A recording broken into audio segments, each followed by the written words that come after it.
Hi தோழிகளே, எல்லாருக்கும் மாலை வணக்கம். ஆடி மாதம் வரப்போகுது. ஆடி மாதம் நிறைய ஸ்பெஷல் இருக்குது. அதாவது நம்ம புரட்டாசி மாதம் நவராத்திரி கொண்டாடிப்போம் 9 நாள். ஆனால் ஆடி மாதத்துல தான் நவராத்திரி அப்படின்னு சொல்லி கேள்விப்பட்டிருக்கீங்களா?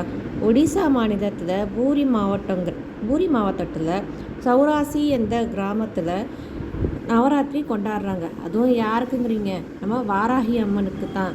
ரத்தபீசன்னு ஒரு அரக்கன் இருந்திருக்காரு. அந்த அரக்கனை வதம் செய்கிறதுக்காக நம்ம பார்வதி தேவி வந்து லலிதாங்கிற பேரில், லலிதா பரமேஸ்வரிங்கிற பேரில் அவதாரம் எடுக்கிறாங்க. அவங்க சக்தியிலேருந்து ஒரு 7 தேவதைகளை உருவாக்குறாங்க. அவங்க 7 பேருக்கும் ஒரு படைத்தலைவி, அதாவது தளபதி மாதிரி அவங்கள வந்து ஒருத்தவங்கள வந்து நியமிக்கிறாங்க. அவங்க பேர் வந்து தண்டநாதா. அவங்க வந்து காட்டுப்பன்றியோட முகம் வச்சுருக்காங்க. தண்டநாதாங்கிறதுக்கு வந்து சேனாதிபதி மற்றும் தண்டனை தருபவங்கிறது பொருளாம்.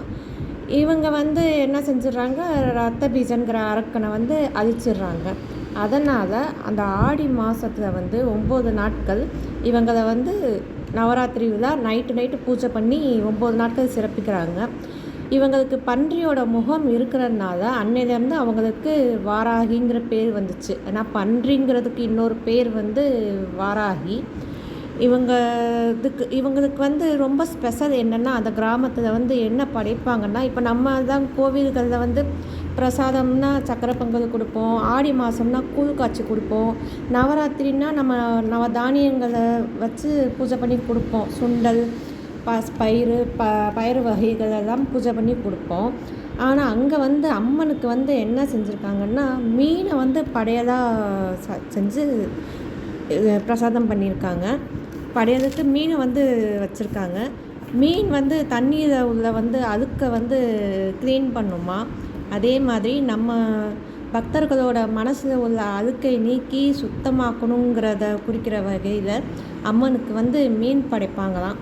இந்த நவராத்திரி வந்து ஜூலை 15 ஸ்டார்ட் ஆகி 23ஆம் தேதி வரைக்கும் 2026 நடக்குது அங்கே ஒடிசா மாநிலத்தில். இது வந்து 5ஆம் நாளான பஞ்சமி திதி அன்று வாராகி தேவியை வந்து வழிபட்டால் வாழ்வே தடைகளெல்லாம் நீங்குங்கிறது சொல்கிறாங்க. ஆக்சுவலாக நான் இது வந்து படித்த புத்தகத்திலேருந்து நான் உங்களுக்கு சொல்லிகிட்ருக்கேன். நம்ம படித்ததை மற்றவங்களுக்கு தெரியாதவங்களுக்கு சொல்கிறதுல தப்பு இல்லை தானே. ஓகே தோழிகளே, வாராகி அம்மனோட அருள் எல்லாருக்கும் கிடைக்கட்டும். நாளைக்கு ஆடி வெள்ளி. நாங்கள் எங்கள் வீட்டு பக்கத்தில் சின்ன துர்க்கையம்மன் கோவில் இருக்குது, அங்கே கூழ் காய்ச்சி ஊற்றுவோம்.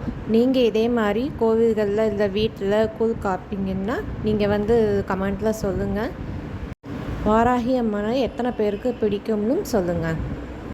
இந்த கோலம் எப்படி இருந்துச்சுன்னு கமெண்ட்டில் சொல்லுங்கள் தோழிகளே. நன்றி. இவ்வளோ நேரம் பொறுமையாக கேட்டதுக்கு ரொம்ப நன்றி.